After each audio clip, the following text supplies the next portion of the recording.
Hey, how's everyone doing? It's Nick back with another episode of the AAU Dream Team podcast. Today I'm back with the sixth episode. We're going to talk a little bit of football, a little bit of basketball, a little bit of the NBA playing game and the playoffs, and then we have the NFL draft coming up. So I have the mock draft right in front of me, and I'm going to give you what CBS has as the mock draft, and then I'm going to give you my mock draft. So getting right into it, Jacksonville's picking first, back-to-back years. Last year they selected Trevor Lawrence, one of the best NFL prospects in a long time. He didn't have that great of a year. He really didn't. It was unfortunate, but he got much better throughout the season, and he's shown signs of he is that guy from college. He was considered one of the best quarterbacks to ever come out of the draft, most NFL ready in a long, long time. And like I said, didn't have a great year, but did show signs of improvement, so that's promising. I think he's going to be just fine. It was his first year in the NFL. No one was expecting a Super Bowl. So this year, the mock draft has Jacksonville taking Aiden Hutchinson, an edge from Michigan. He's a good player. Don't get me wrong, very very great player. But in my opinion, you have to go O line here. I know they made some moves at the O line position in free agency to stiffen that up, but you have your franchise quarterback for years and years to come.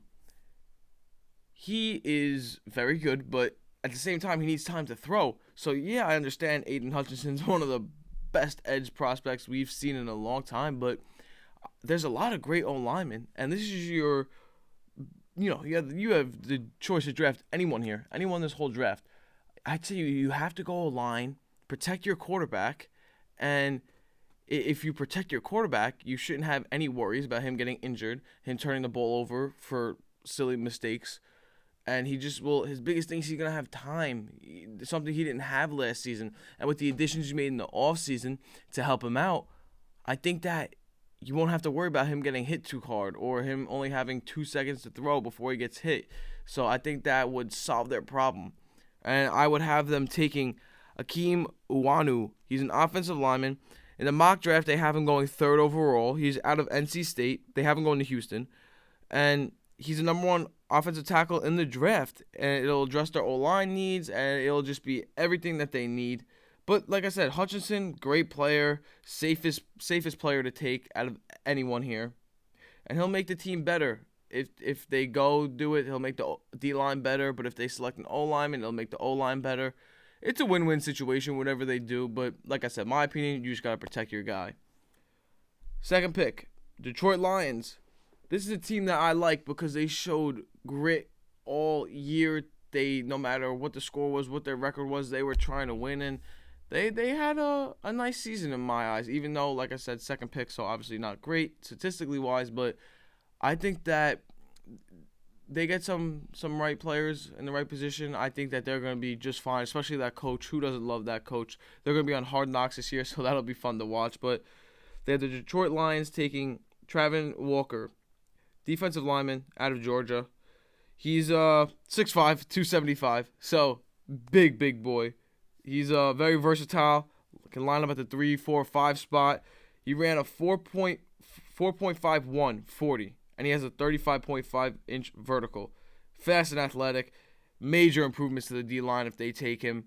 You can't go wrong there. Great pick. But in my mock draft, I have the O-line going first, so Aiden Hutchinson's going to be available. I say you got to take edge. You take him, obviously, if he's available, and that'll really help your D-line, which obviously mock draft has him going first overall, safest pick, NFL ready. Sensational talent, really is. This guy is a man amongst boys, and he's really, really just the guy if you need a defensive lineman, that's the guy that you want to look at and say, wow, this guy's on my team. He's just a complete athlete, quick, strong, versatile, just very, very, very solid prospect. Next off, for the third overall pick, we have the Texans. They have them taking Akeem Uwanu, offensive line from NC State. Getting O-line to protect their future quarterback, whatever they may do at the quarterback position, whether they rock with Mills. I mean, who knows? They might wait out a year. I don't know. But as of right now, Davis Mills is their quarterback. Is their quarterback. So they might just look to protect him for 1 year. They might draft the O-lineman just to protect our future quarterback. I don't know. But I have Houston taking Malik Willis at the third overall pick. I know this may seem very high for Malik Willis to go. He's projected to go anywhere 10 to 20 for not, but like not that high obviously, but just in that range. I like Malik Willis, dual threat quarterback. He's quick. He can throw the ball really, really far. Absolute cannon for an arm. Smart quarterback. I like him, and I think he fits the Texans' play style. I really do. And there's not a lot of great quarterbacks in this draft. There's maybe 2 or 3 ones that you can really say are going to be franchise guys, but I think you have to draft him here. I like him better than Lockett. I like him better than a lot of guys.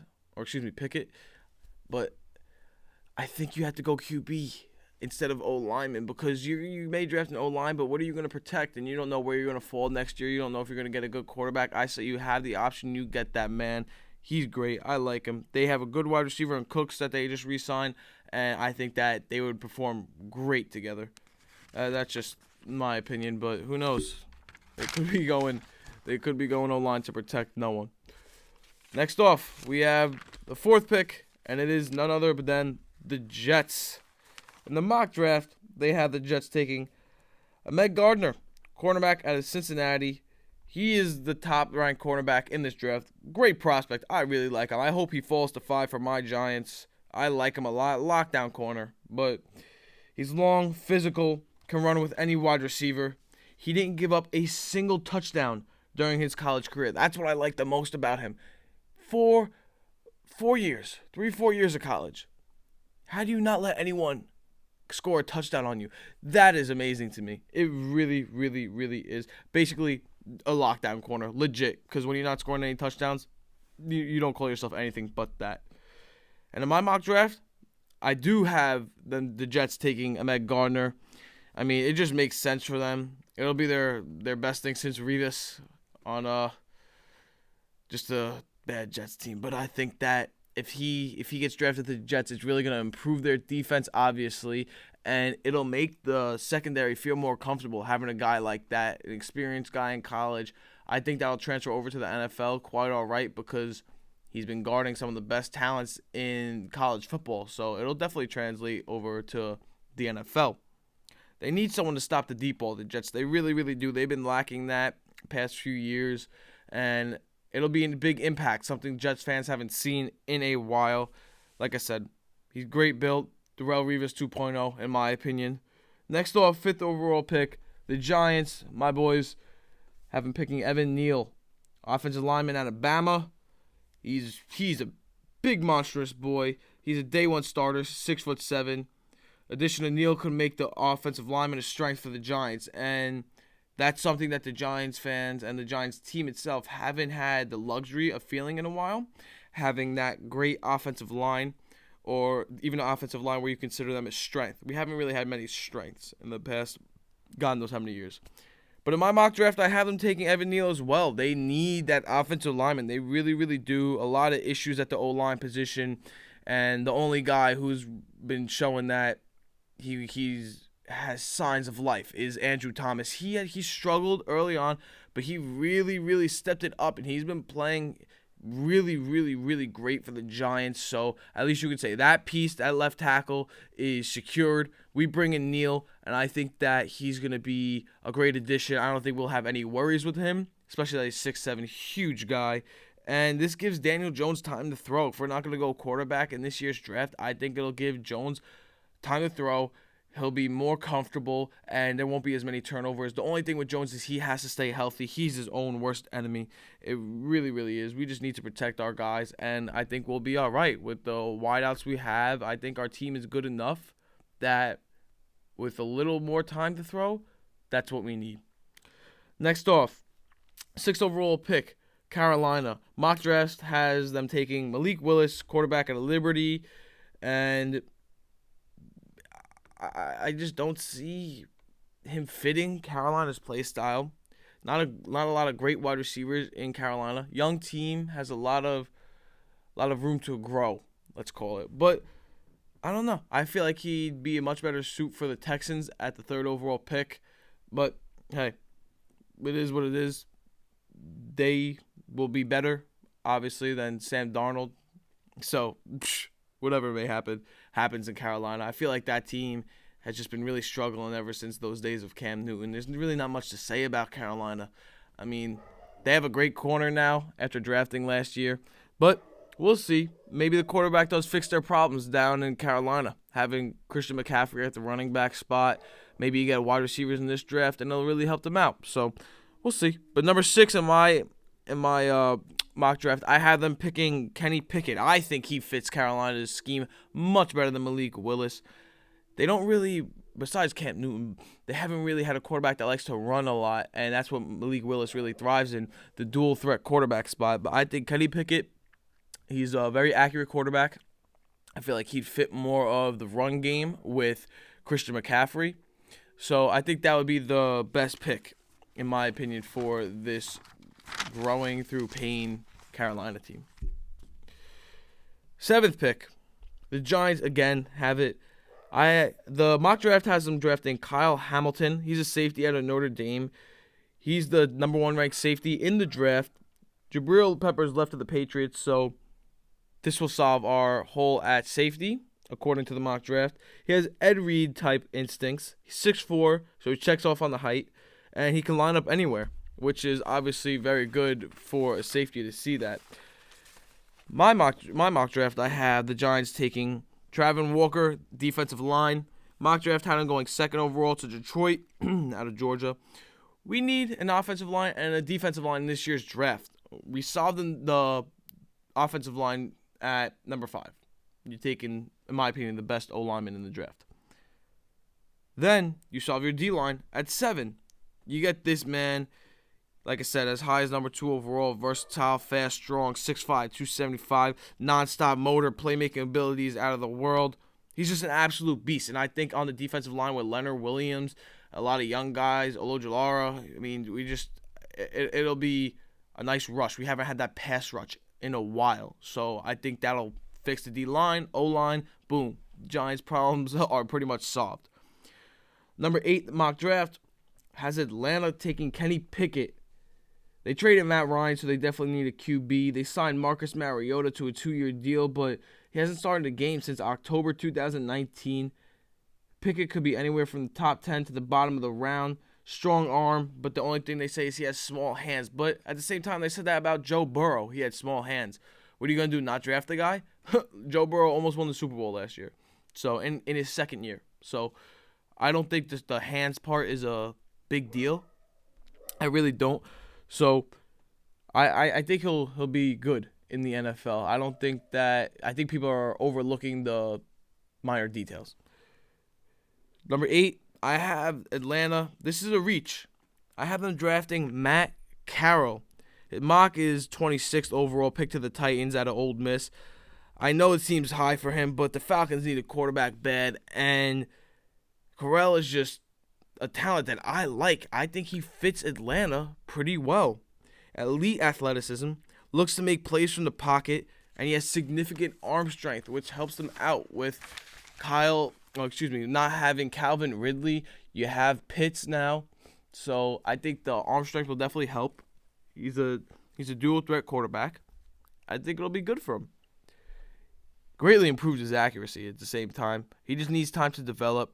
So I think Atlanta, there's not going to be a lot of pressure on him this year if he gets drafted to there. So I think you give him a year or two, and he's your guy. This year, people thought that he'd be a top 10 pick. They really did. But he fell off a little bit, and things happen. But number 9, we're at Seattle. So they have Seattle taking Charles Cross out of Mississippi State, offensive lineman. They need a QB, but there aren't many QBs in this draft. So he's an elite O-lineman. You build a good O-line for Drew Lock, give him a little time to throw. Good run blocker, very athletic and very strong. So you can't go wrong picking him here because I also have him going 9th. Like I said, not a lot of great quarterbacks, so pretty much all of them are used up. Just go O-line. Go O-line. Drew Lock's not a horrible quarterback. Build around him for the year, or build to protect him for the year, I should say. He might get you places. You never know, especially if you give him time to throw. He'll be a lot better than drafting a useless position that you don't need right now and him being pressured 24/7. So with the 10th and final pick, the Jets are picking again. mock draft has the Jets taking Garrett Wilson, wide receiver out of Ohio State. He's the most dynamic player in college. His player comparison is OBJ, so that's a pretty nice player comparison to have. I definitely would like that. He gives Wilson help on the outside, which Wilson could definitely use, and it'll make the Jets a much better team. Wilson, I like the guy. He definitely improved throughout the season as well. He's accurate. He has the strength. I think you get a nice wide receiver. He has a nice O-line. I think he'll cause some problems. The Jets team could be a team to worry about. I don't know. We'll see. My 10th pick, I have them taking Kayvon Thibodeaux, edge from Oregon. Mock draft has him going 14 to Baltimore, but his position rank is first, and his prospect rank is second. So a lot of these guys have a lot of talent. He was highly ranked coming into this year's draft. Fell off a little bit, obviously, but I think you take him as a surprise pick, and I think it'll be good to amp up that D-line instead of a wide receiver. I really do. He's a game-changing talent, can do it all. I mean, I wouldn't be surprised to see him. He would fit perfectly with the Jets because the Jets need some D-line help. Definitely do. And this draft would boost the Jets defensively. This Jets defense tremendously, at the cornerback and edge spot. You have a lockdown cornerback. Wide receivers aren't getting open. With the pressure on the quarterback, drafting D-line here, it'll do some great things for the Jets. I think so. Could be wrong. Obviously, people turn to bus all the time. But that's just who I think would benefit each team the best. Next, we're going on to the NBA playing game. So for those of you who don't know how it works, originally it was playoff teams 1 to 8. Those were the playoffs. It was it. But as of a few years ago, they implemented the playing games. So this means anyone who falls from the seed 7 to 10 have a chance at the playoffs. They give you 2 extra teams a chance to get into the playoffs. How that works is, let's use the Eastern Conference. For example, team 7 through 10. The 7th seed will play the 8th seed. Let's say the 7th seed wins that. They move on. They play the 2nd place team now. Now you have the 8th seed, 9th seed, and 10th seed. The 10th seed plays the 9th seed. The loser of that is completely eliminated. So let's say the 10th seed loses, the 9th seed wins. So now you have the loser of the 7-8 game playing the winner of the 9-10 game. So let's say the 8th seed beats the 9th seed. The 8th seed now goes on to play the first place seed.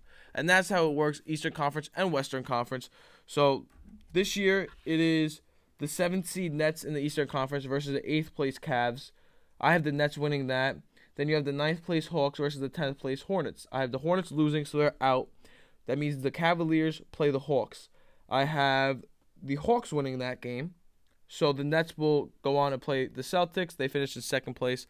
And the Hawks will go on and play the Heat. They finished in 1st place. That's it.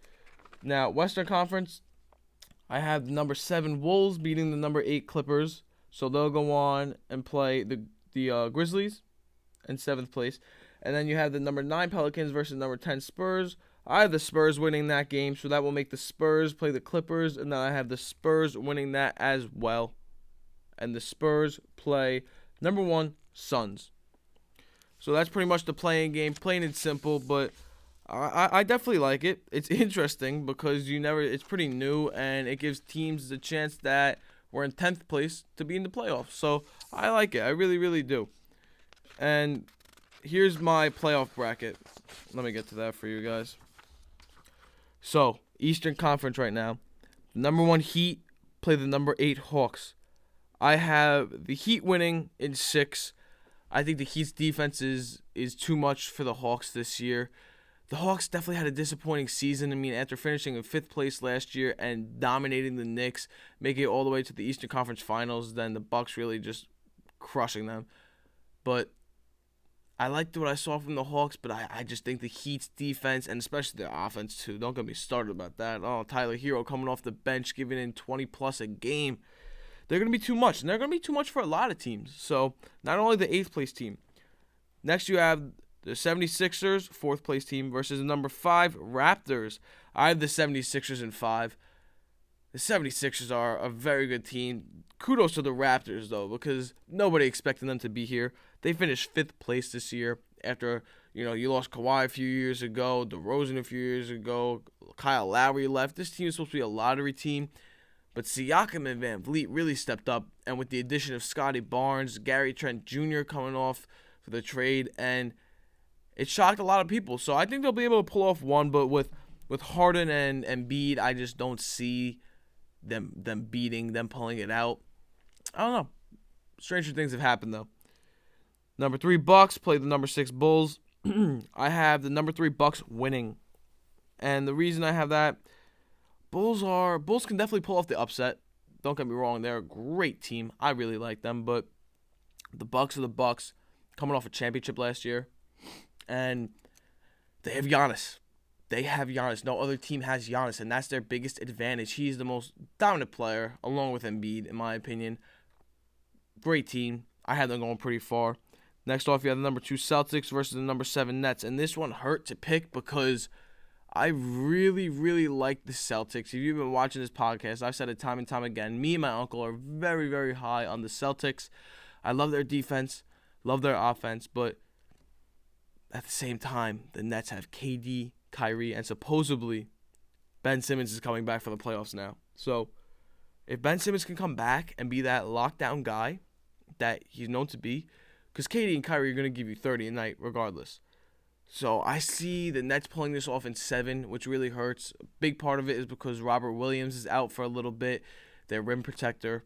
So it hurts. It really does hurt to have him lose in the first round. It's such an unfortunate matchup. But at the same time, the Celtics have a great defense. So hopefully losing Robert wasn't a huge blow to them, and they can make it interesting. But I have it going to 7 games, and the Nets pulling it out. Second round, you have the Heat versus the 76ers. I have the Heat winning in 6. 76ers are going to put up a great matchup, but like I said, the Heat have such a great balance of offense and defense. It's really, really going to hurt. If they could slow down Harden in any way and put all the pressure on Embiid, where they could focus more on Embiid, because Harden's been in a little bit of a slump lately. So I think their sole focus is to make it the Embiid show, and because I think that they can stop them. They have a lot of great talent. Bam, Tucker, you have Butler as well. So a lot of great guys. Next off, we have the number 3 Bucks versus the number 7 Nets. This series is going to be another great series. I have the Nets pulling it off in 7. I was torn because I like the Bucks, like I've been telling you guys. They have Giannis. Nets have KD. Especially if Ben Simmons can come back to play defense here too, that would definitely help as well. But yeah, this is going to be a close one. Last year we saw it in the playoffs. I think the Nets are going to have that revenge series, pull it off in 7, and that wouldn't surprise me because the Nets are great, but the Bucks are a great team as well. Next off, you have the number 1 Heat versus the number 7 Nets in the Eastern Conference Finals. I have the Nets winning this one in 6. This was hard to pick because you have a great defensive team going up against a great offensive team. I think the Nets are just going to overpower them. They have too many guys to spread it out, and you can't really guard KD because he just shoots over everyone, and he's going to get his way. Kyrie is very hard to guard. He's not like one of those guys who could just stop. He can dribble through you. He can shoot over you. He can do it all. So that's why I just think the Nets have too much talent, and they're just going to pull it off, and that's my Eastern Conference winners, the Nets. Moving over to the Western Conference, I have the Suns versus the Spurs. Suns in 4 here. Suns are too experienced, too good. The Spurs team has a very experienced head coach who's been through this multiple times, year and year again. But the players themselves aren't experienced enough to really be able to pull off an upset win versus the Suns. The Suns are a great team. I felt bad for them last year. They really deserved that championship ring, but clearly the Bucks deserved it more. They came back from a 2-0 deficit and won 4 games in a row. Next off, you have the number 4 Mavs versus the number 5 Jazz. I have an upset here going with the Jazz just because Luka has the calf strain, and no one really knows how long he's going to be out with that. And if he comes back, How effective is he going to be? How hurt will he be? Will he be able to just return back to his rare form and be Luka, or will he need some time? I think he's going to need some time. So I have the Jazz pulling it out here, pulling it off, getting past the first round. And that leads to our number 3 versus number 6 matchup. 3 Golden State versus number 6 Nuggets. Golden State's going to pull it off. I know Nuggets have Jokic, but the Dubs have Draymond, Clay, Curry, Poole, Kuminga. They got a lot of great guys, a lot of great talent on this team. And they're, like I said, experienced. I think that they'll win in 6 is my prediction that I have. I could see I wouldn't be shocked, let's call it, if Denver wins, because Jokic has been on a tear. He's putting up ridiculous numbers, and he's not an athletic guy. He really isn't. He just knows how to play the game of basketball better than everyone else he's been going up against. Now, next off is number 2 Grizzlies versus number 7 Wolves. I have the Grizzlies winning this in 6. The Timberwolves are a great young team with Cat, D'Lo, Anthony Edwards. I think they'll pull off 2 games, but the Grizzlies are just the most exciting team to watch in basketball. You got John Morant, Jared Jackson Jr. I mean, a lot of great guys that will bulldoze through you. And I think Ja's going to be able to just go through everyone, really do his thing like he always does. Desmond Bane's been doing great. So they're going to do their thing, the Grizzlies. Next off, second round. Number 5, Jazz versus number 1, Suns. Suns in 6. Suns are, like I said, just too dominant. I mean, they want their revenge. They want that series back against the Bucks. They want to get back to there. Then we have number 3 Grizzlies versus number 2 Grizzlies versus number 3 Golden State. I have Golden State pulling this off in 7. The reason that I have the Golden State Warriors winning this is the experience. The experience plays a big factor in a lot of the things that happen in the playoffs. You know, Curry, Clay, Draymond, been there, done that. They know what's happening. They even got Iggy back, so that's something to look out for. But yeah, I had them in 7. Then Western Conference Finals, number 1 Suns versus number 3 Golden State Warriors. I have the Suns pulling this off in 6. Two experienced teams going at it, in my opinion, but I just think the Suns are going to get the better of the Warriors that day.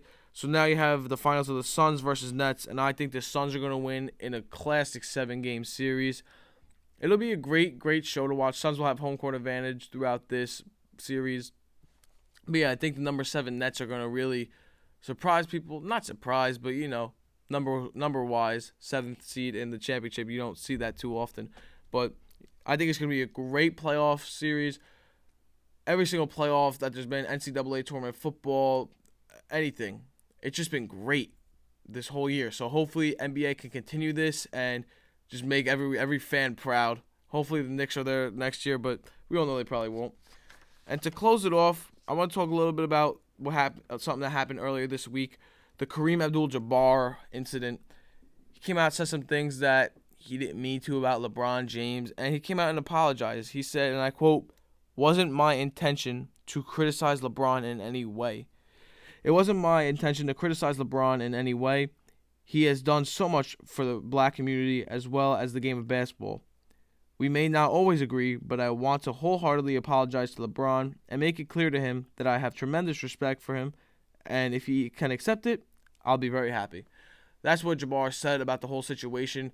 Jabbar was being asked about LeBron passing him, being close to passing him in scoring, and they were kind of egging him on. He didn't really like that, so he came out and said, you know, whatever about LeBron. It's not the important part. The important part is the apology right here, and it really shows his character. LeBron did accept the apology, so everything is cool between both NBA players, but it shows that at the end of the day, these guys are good. These guys are good people to watch in the game, watch off court. Everything happens, but as long as everyone's able to move past it, that's all that matters.